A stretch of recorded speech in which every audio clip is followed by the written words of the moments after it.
an interesting project that we worked on is they're called Bmt balls. So along with those explosives that get dropped into the drill holes, you also drop this kind of steel cylinder ball that's about the size of a soccer ball. You drop a bunch of those in with the explosives, and then you blow it all up. And so those steel balls will move according to the density of the material. Welcome to another episode of the Mapscaping podcast. My name is Daniel, and this is a podcast for the geospatial community. My guest on the show today is Kieran, and he comes to us from a company called SkyCatch. And SkyCatch is doing a lot of interesting work with drone mapping in mining environments. So Kieran's going to be telling us a little bit about his work there, how it's affecting mining environments, and how geospatial and drone mapping in general are sort of paving the way to creating automated workplaces. Just before we get into the interview, I would like to remind you that this podcast is sponsored by Hivemapper. That's Hive as in beehive, Mapper. And this is the company that lets you upload video footage from a variety of different platforms to the cloud, and they automatically attempt to turn that video footage, that raw video data, into 3D geospatial layers. Okay, on with the interview. Welcome to the podcast, Kieran. Thank you so much for taking the time to come along and talk to us today. And I discovered during the pre-interview that your title is Fleet Commander and you work for a company called SkyCatch. So you've got something to do with drones. I know that it's related to mining, and we're going to be talking a little bit about how drones can help us automate workplaces. But before we dive into that, how did you get involved in drone mapping? About 3 years ago, I graduated from Santa Clara University. And from there, started a small startup doing wind turbine inspections using drones. And that was kind of mostly around automating the capture, the camera, firing the camera, and then taking those images and kind of presenting them for an inspection. And worked there for about a year and a half. Typical startup fashion, they ran out of money and kind of looked around and was looking at other drone companies and found SkyCatch. So I've been here for 2 years.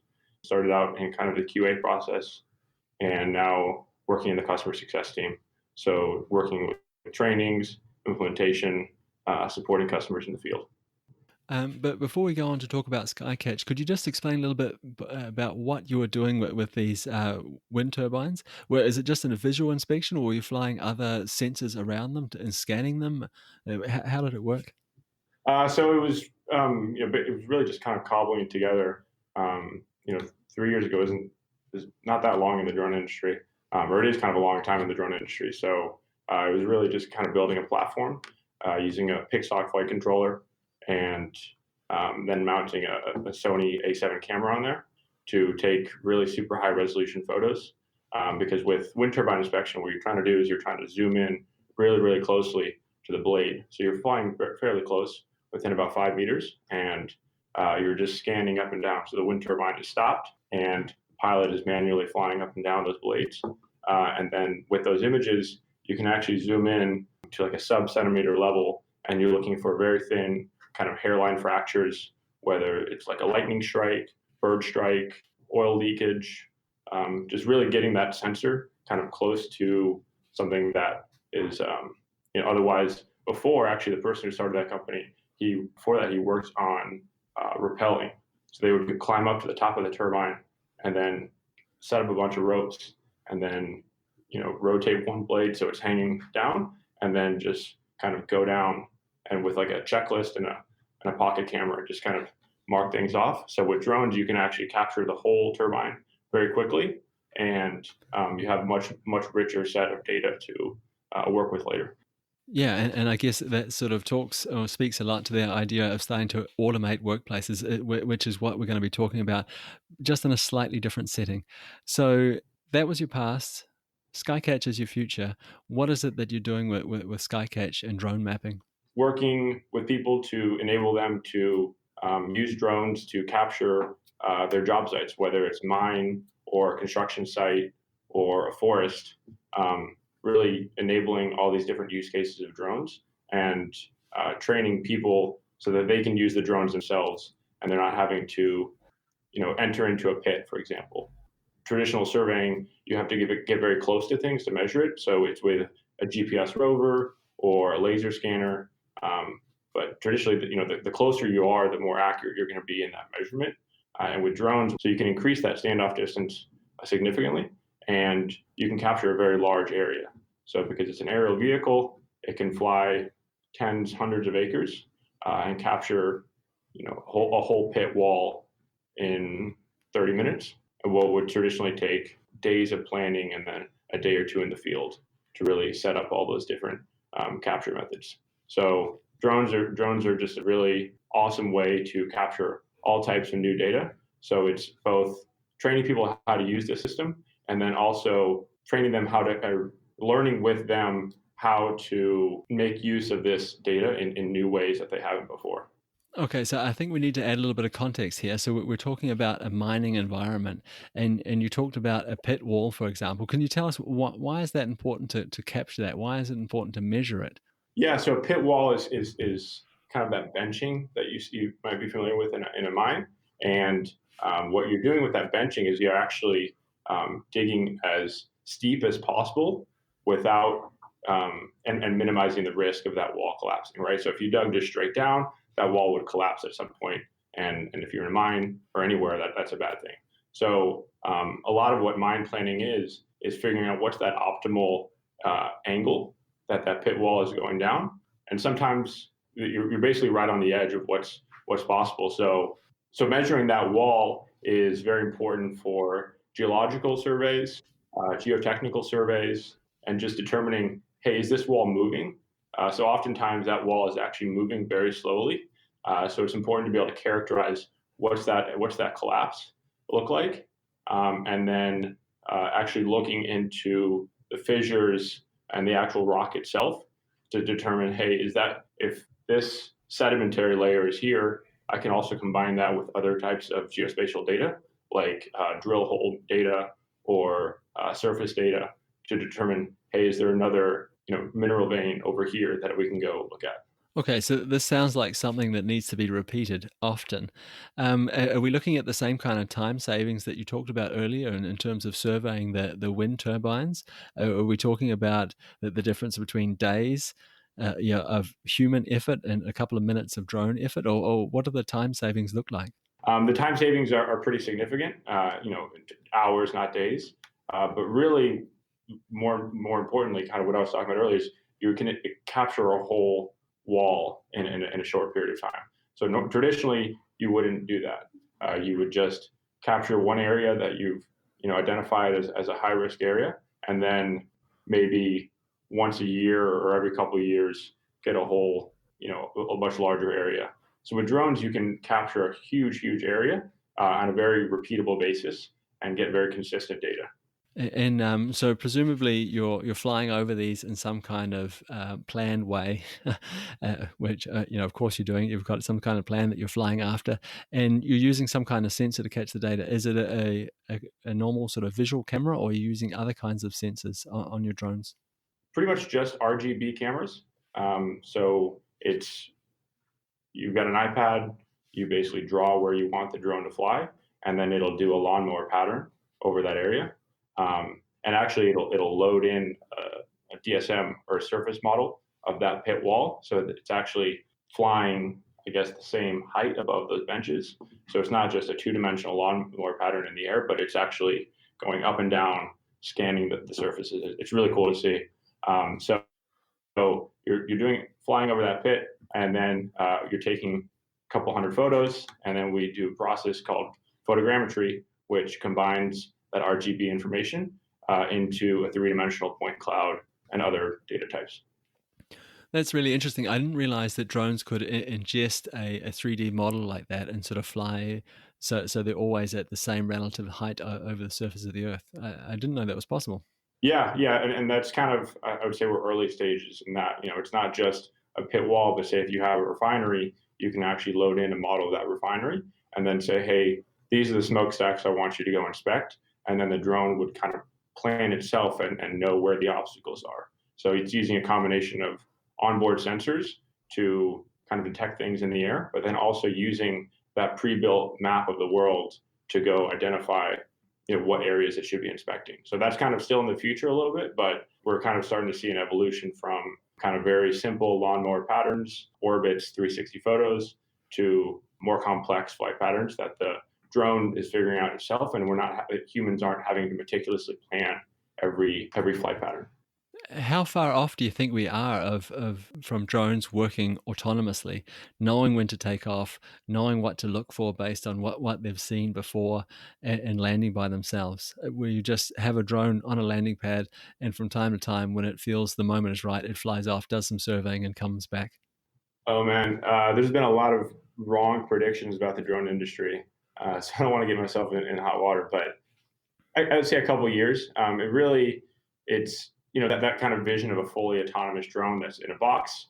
It flies around, and basically there's just a person in the office kind of saying, "Hey, go inspect these things." We'll get there, and I think it's within 5-10 years where it's basically human out of the loop, or kind of removed from the physical operation of it.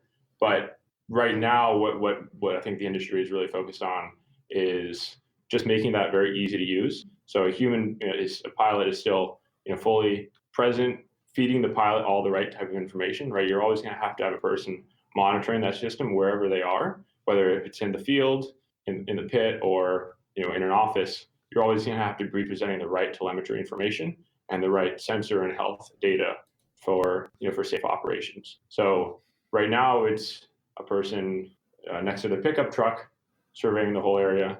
I think you'll see an evolution of where that pilot is located, but there's still a lot of work to be done for sure. Okay, so at the moment we've realized that drones are a great sort of choice if we're going to sort of survey these large open areas and do it in a really detailed fashion and do it in a very repeatable manner. So we're collecting data of the surface of the world, and we're combining it with other geodata sets we have of fissures and rocks and different layers in the earth. What other kinds of things are we using drones for in a mining situation today? So like on a daily basis, I would say kind of reconciliation. So at the end of every month, you got to count up, for example, if you're at a coal mine, your clean coal pile is kind of the concentrate. So that's stuff that's been through the mill, it's been processed, it's kind of high grade and ready to be shipped out. So that's a very important area to be capturing on a regular basis and month end. And then your spoils. So the stuff that is not leaving the mine, but it's actually being dumped somewhere else. These are kind of big mounds. So what surveyors are doing is whatever equipment that they're using, whether drones, laser scanners, GPS rovers, they are trying to track the material movement. So if I've got X amount of material in the pit, and Y of it goes to the train to be shipped out, and then half of it goes to my spoils pile. Surveyors are responsible for tracking that material movement, and then what they're doing is they're actually combining that with sensor information from the trucks. So the trucks are more or less aware of how much weight is in them, so they can use that. They're basically trying to reconcile those two, call them data flows, right? They're really they're really material flows, but they're measured in the data is measured in two different ways. So on the truck, and then with a drone. So you're trying to match up and make sure that where all your material is going. So just to try and summarize here really quickly, so the trucks, they know how much material or the weight of the material that they've moved around the place, and presumably the trucks also know where they've been, where they've dropped this material off. So you're trying to match that against perhaps flying drones over these piles of material that you have around the place, and I'm assuming they're collecting some kind of volume data. Is that correct? Yeah. So off of that three-dimensional point cloud that the drone is producing, you can do a measurement. So either a cut and fill report or a stockpile report, and figure out how much material was there. And then if I fly it the next day, I can see what's the difference between those two surfaces. In the pre-interview, you talked a little bit about how drones were used to map something called Hive. Can you tell me a little bit about that? Oh yeah, so the heave is the pile that's there after a blast. So if you're about to blast an area in the mine, you drill a bunch of drill holes, and you fill those up with explosives, and then you blast it, and that kind of loosens up all the material and gets it ready so the excavators can come in, loaded onto those trucks, and then take them to the spoils or the mill or wherever. So that heave pile is kind of it's the active. So it's where a lot of the activity is going or happening. It's where a lot of that activity is happening.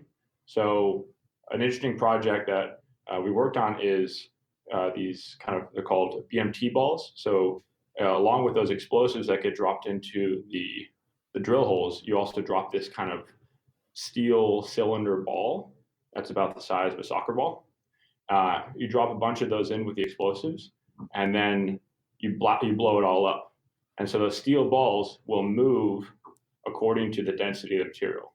So if I have, if some of the heave is directed in this direction, well, I know the density of the material is slightly higher over here, and then based on what I know about the geological conditions, I can determine, hey, this part of the heave actually has more mineral in there. So we can go and extract that, and we can be a bit smarter on what material we're sending to the mill versus what material we're just going dumping somewhere else. Okay, so I'm assuming here that you're flying drones over there and mapping where these balls are landing, and based on that, you're saying, okay, this part of the heave, we're going to use it for one certain thing, and the rest we're going to take somewhere else. Is that the way it works? Yeah. So before it was kind of a guessing game based on a lot of other kind of more subjective forms of data. You would start digging places and remove it. Oftentimes it was just visually the operators looking, hey, this is a little bit sparkly. I know that there's more zinc in that one, so we're gonna take that to mill and process it. With these Bmt balls, once they get blasted and the heave is there, then the drones will fly over, map out where that is, and then the excavators can go in and start digging right away. Right at the start of the interview, we mentioned this idea of automated workplaces. And so far, we've talked about automating a little different parts of the workplace. But where is this going? Like, are we building these maps? Are we using these drones so we have better information with the thinking that one day these trucks, these heavy machinery will be moving around autonomously in the mine? Is that the sort of end goal? Yeah, that's certainly the end goal for a lot of these large mining corporations. It's a very dull, dangerous, and dirty job. You've got coal dust everywhere and very long shifts. So drones are kind of, I think, the first type of robots that you're seeing because the environment that they're operating in is very relatively unobstructed. You're operating in the airspace of so there's not much there. And then just to navigate that, it's pretty simple. And with quadricopters, drones, we figured that out pretty well. But now I think the next is starting to automate some of the machinery in there. So we're seeing a lot of autonomous haul trucks. So new mines that are coming online these days are basically looking at fully automated autonomous haul trucks. So these are these huge 300, 400 ton dump trucks that are carrying that much material. And they're just good. Those are going to be the first ones kind of automated on the ground. And then you'll start to see excavators, water trucks, really everything start to be automated. You want to start working in a mine. Often what they'll do is they'll hire people with no driving experience because these haul trucks, you're sitting basically on a 2-story building, super high up in the air. And the way they're laid out is actually it's so the driver's on the right-hand side, which is not normal for most people. So if you don't have any driving experience, these are actually kind of one of the first entry-level positions. And I think we're going to see that job kind of go away in the near future. When that happens, when these kind of jobs go away and we're looking at a more or a completely automated mine, would you expect that these different pieces of machinery that are moving around, will they be creating maps on their own as well? Or will there be something like a more advanced version of what you were talking about with drones, creating like one sort of global truth and sharing that information out to the rest of the autonomous vehicles in the pit?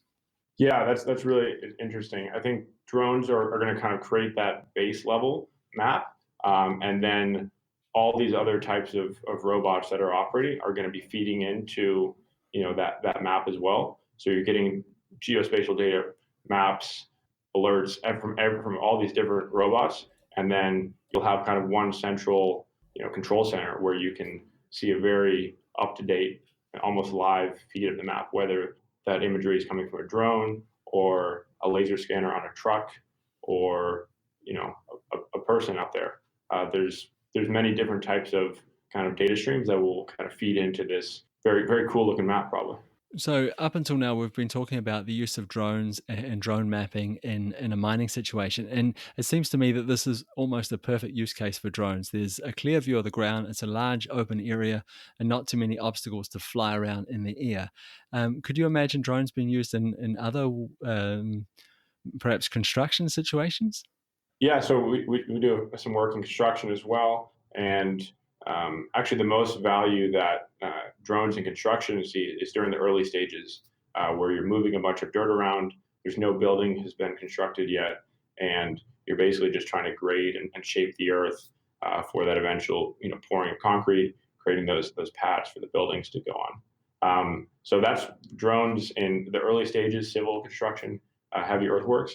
That's where we're seeing the most value for drones. And then as soon as the buildings go up, it gets a lot harder because the stuff that you're interested in is very tiny. So you're looking for manholes or staking or tie-ins. So the objects are smaller. And then also it's just a very complicated site. You have, roofs that are going up, so drones can't see into that. And most of construction actually happens indoors. So once those roofs go up, it's pretty hard to use drones like that. Are there any other really great use cases out there for drones? I mean, I can think of a few, but is there anything out there where you think, wow, like once we start doing this, that this will be the end game for drones? There's a lot, everything from say forestry, where you fly a drone over, you create a very high density point cloud of that forest, and you can determine how many trees there are, and then how tall are those trees, and based off of that height, you can estimate how much wood mass is in that tree. So for forestry, we have all these managed forests. That's a really good use case. What I thought about when I was on the road yesterday is traffic drones. So if you have an accident up ahead, drone can get to the scene very quickly to kind of determine the conditions and then also start to direct traffic. So we've seen Intel has all those kind of light shows. I think it was on the Super Bowl, and I think you'll start to see some of that. And anywhere where the surface of the earth is changing on a daily basis, drones are just a very good way to measure that change. So you've got a lot of experience with drones and drone mapping. When you look out into the future, and we talked a little bit before about how quickly the landscape is changing in terms of drone technology and drone mapping technology, what's the most exciting developments you see coming towards us? It's not so much the drones themselves. It's I think every drone company says they're not a drone company; they're a data company, and I guess in some way it's true. The drones are just the camera, so they're recording photo information and then GPS information, and then that really the processing and the analysis on that data is the most interesting part. And drones are a very good way to like we talked about earlier, capturing a lot of that information. But once those kind of base maps are built, combining it with say, an excavator. So you can tell an excavator, hey, here's the map and here's my design file. And then you can start to automate that shovel head and tell exactly where to dig. So we've seen RTK GPS technology really improve and the quality has gone up and the cost has come really low. So I think combining that with the sensor information from machines will get very rich models of the world, and drones are kind of the first layer of that. But once we start to kind of build other layers on top of that by combining excavators and bulldozers and trucks with that data, I think they'll all kind of tie in to that drone data initially, and then starting to automate some of those tasks that the other machines are doing. It sounds like a really exciting future that we're going towards. Hey, I really want to thank you for taking the time to talk to me today. I've really enjoyed the conversation. But just before I let you go, where can we go to learn more about you? And if we have any questions, who can we reach out to? So SkyCatch.com is my work. I've got Twitter, I guess it's Kieran W. Skelly. And anybody who's kind of working on this type of stuff or is interested or is even thinking about getting into the field, I encourage them to reach out because, yeah, it's an exciting future. There's a lot of hard problems to work out, both on the technical side and then also I think the social side as well. So yeah, it was really great talking to you. Thank you. Thanks again, Kieran. At the start of this podcast episode, I mentioned our sponsor, Hivemapper, and I talked about how it was a platform that lets you upload video footage to the cloud, and they would automatically convert that video footage to geospatial data layers that you could then run analysis on. So I didn't talk very much about the kinds of analysis you can do there. Once it's converted, you can do things like object detection, you can do things like change over time, and you can also create view sheds, and that's really great. But I think what's really cool about this platform is that I don't need anything else. I just need that video footage, upload it, and then the data that I need to do these kinds of analysis is either derived from the data I uploaded or is available for me on the platform, and I think that is really, really cool. And that's it for another episode of the Mapscaping podcast. My name is Daniel, and I just want to say that I am so grateful to all the people that are sharing this podcast with their friends. It's really helping to grow the community, and it's helping to spread the word about geospatial. I really, really appreciate it. Thank you. As always, you are more than welcome to reach out to me. If you have any questions or comments about the podcast, I would love to hear them. To do so, you'll find some really useful links in the show notes of this episode. Just click the information button on your podcast app and you'll see a few links there. That's it for me. I'll be back again next week with another geospatial story. We'll talk then. Bye.